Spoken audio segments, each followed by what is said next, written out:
Hi hello ನಮಸ್ಕಾರ, welcome to market ಮೊಸರನ್ನ. ನಾವು ಮೋಟೋ ವ್ಲಾಗರ್ ಅಲ್ಲ, ಮೋಟಾರ್ ಬೈಕ್ ಅಲ್ಲಿ ಇರ್ತೀವಿ. ನಾವು ನ್ಯೂಸ್ ರೀಡರ್ ಅಲ್ಲ, ಸುದ್ದಿಗಳ ಬಗ್ಗೆ ಮಾತಾಡ್ತಾ ಇರ್ತೀವಿ. ಹೊಸ ಸುದ್ದಿ ಏನಪ್ಪಾ ಅಂತಂದ್ರೆ, ಪವಿತ್ರ ಗೌಡ ಮತ್ತು ದರ್ಶನ್ ಅವರ ಕೊಲೆ ಕೇಸ್ ಈಗಾಗಲೇ ಕೋರ್ಟ್ ಅಲ್ಲಿ ಇದೆ. ನಮ್ಮ ಟಿವಿ ಮಾಧ್ಯಮಗಳು ಜಡ್ಜ್ಮೆಂಟ್ ಕೊಟ್ಟಾಗಿದೆ.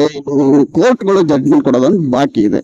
ನಾವು ಯಾವುದನ್ನ ಗೌರವಿಸದೇ ಇದ್ರು ನ್ಯಾಯಾಲಯವನ್ನಂತೂ ಖಂಡಿತ ಗೌರವಿಸಲೇಬೇಕು. ಅದು ಹೇಳೋದೇ ಅಂತಿಮ ತೀರ್ಪು. ಟಿವಿ ಮಾಧ್ಯಮಗಳು ಹೇಳೋದು ಅಂತಿಮ ತೀರ್ಪು ಅಲ್ಲ.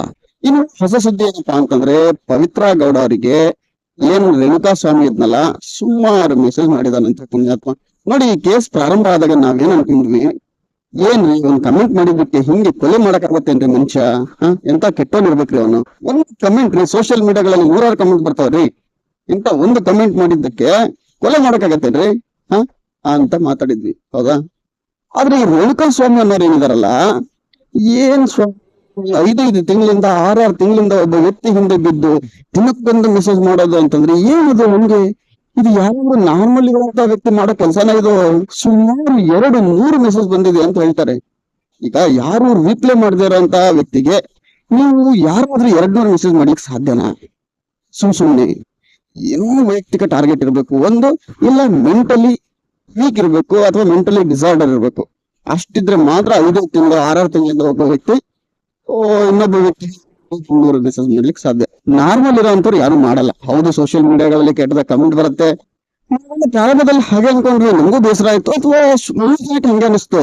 ಏನಪ್ಪಾ ಮನುಷ್ಯ 1-2 ಕಮೆಂಟ್ ಮಾಡಿದ್ದಕ್ಕೆ ಕೆಟ್ಟದ ಕಮೆಂಟ್ ಮಾಡಿರ್ಬೋದೇನೋ, ಆದ್ರೆ ಕಮೆಂಟ್ ಮಾಡಿದ್ದಕ್ಕೆ ಕೊಲೆ ಮಾಡೋ ಲೆವೆಲ್ಗೆ ಹೋಗಿದ್ದಾರೆ ಅಂದ್ರೆ ಅವ್ರ ಮನಸ್ಥಿತಿ ಹೆಂಗಿರ್ಬಹುದು ಅನ್ನೋದೆಲ್ಲ ನಾವು ಮಾತಾಡಿದ್ವಿ. ಆದ್ರೆ ಇದು 1-2 ಕಮೆಂಟ್ ಇಂದ ಆಗಿರೋದಲ್ಲ. ಯಾಕಂದ್ರೆ ಪವಿತ್ರ ಗೌಡ ಅವರಿಗೆ ಸುಮಾರು ಜನ ಕೆಟ್ಟದ ಕಮೆಂಟ್ ಮಾಡಿರ್ಬೋದು. ಆದ್ರೆ ಈ ವ್ಯಕ್ತಿನೇ ಯಾಕೆ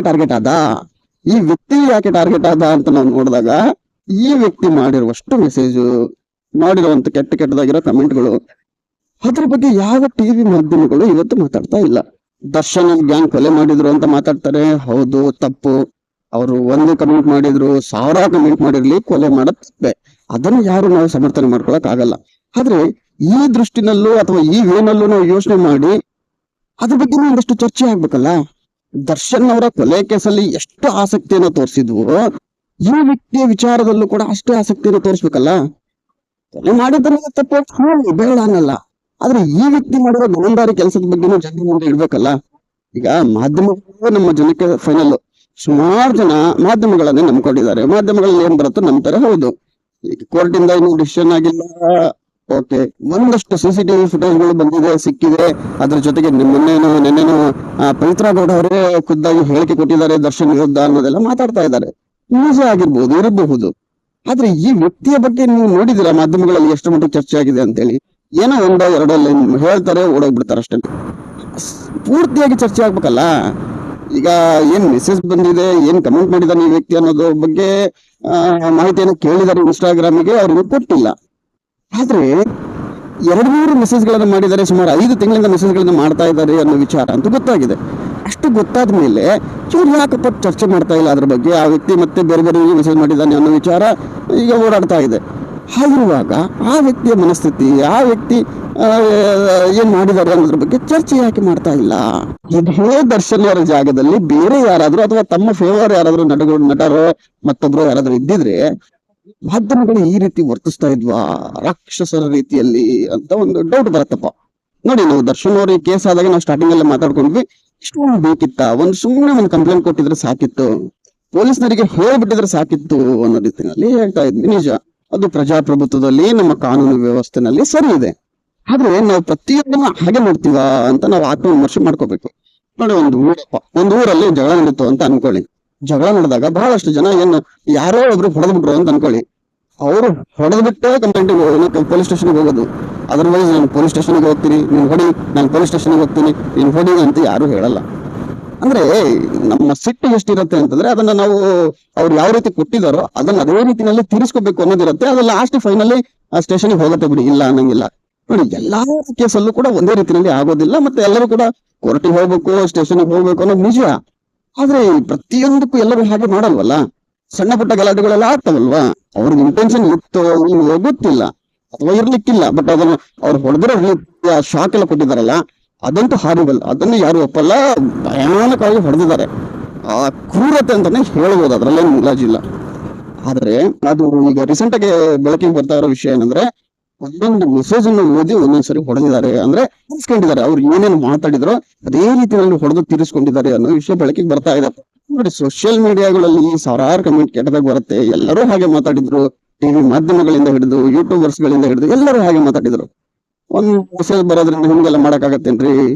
ನಮಗೂ ಸಾವಿರಾರು ಕಮೆಂಟ್ಗಳು ಬರ್ತವೆ. ನೋಡಿ, ಸೋಷಿಯಲ್ ಮೀಡಿಯಾಗಳಲ್ಲಿ ಒಬ್ಬ ವ್ಯಕ್ತಿಗೆ ನೂರಾರು ಜನ ಕೆಟ್ಟದಾಗ ಕಮೆಂಟ್ ಮಾಡೋದು ಒಂದು ರೀತಿನಲ್ಲಿ ನಡೀತಾ ಇರತ್ತೆ. ಆದ್ರೆ ಒಬ್ಬ ವ್ಯಕ್ತಿ ಸುಮಾರು ದಿನಗಳಿಂದ ಟಾರ್ಗೆಟ್ ಮಾಡ್ಕೊಂಡು ಬೇರೆ ಗುಪ್ತಾಂಗಗಳನ್ನೆಲ್ಲ ಕಳಿಸಿದಾನಂತೆ. ಅದ್ರ ಜೊತೆಗೆ ಕೆಟ್ಟ ಕೆಟ್ಟ ಕಮೆಂಟ್ಗಳನ್ನೆಲ್ಲ ಮಾಡಿದಾರಂತೆ. ಹೀಗೆ ಟಾರ್ಗೆಟ್ ಮಾಡ್ಕೊಳ್ಳೋದು ಎಷ್ಟು ಸರಿ?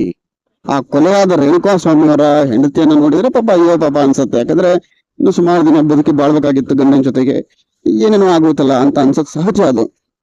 ಆದ್ರೆ ಒಬ್ಬ ಹೆಂಡತಿ ಇರೋ ಗಂಡನಾಗಿ ಸೋಷಿಯಲ್ ಮೀಡಿಯಾಗಳಲ್ಲಿ ಅದು ಫೇಕ್ ಪೇಜಸ್ ಗಳನ್ನೆಲ್ಲ ಅಕೌಂಟ್ ಗಳನ್ನೆಲ್ಲ ಓಪನ್ ಮಾಡ್ಕೊಂಡು, ಅಲ್ಲ ಅಷ್ಟೊಂದು ಪುರ್ಸತ್ ಯಾಕೆ ಮಾಡ್ಕೊಳ್ತಾರೆ ಇವರು ಅಂತ ನನಗೆ ಅರ್ಥ ಆಗಲ್ಲಪ್ಪ.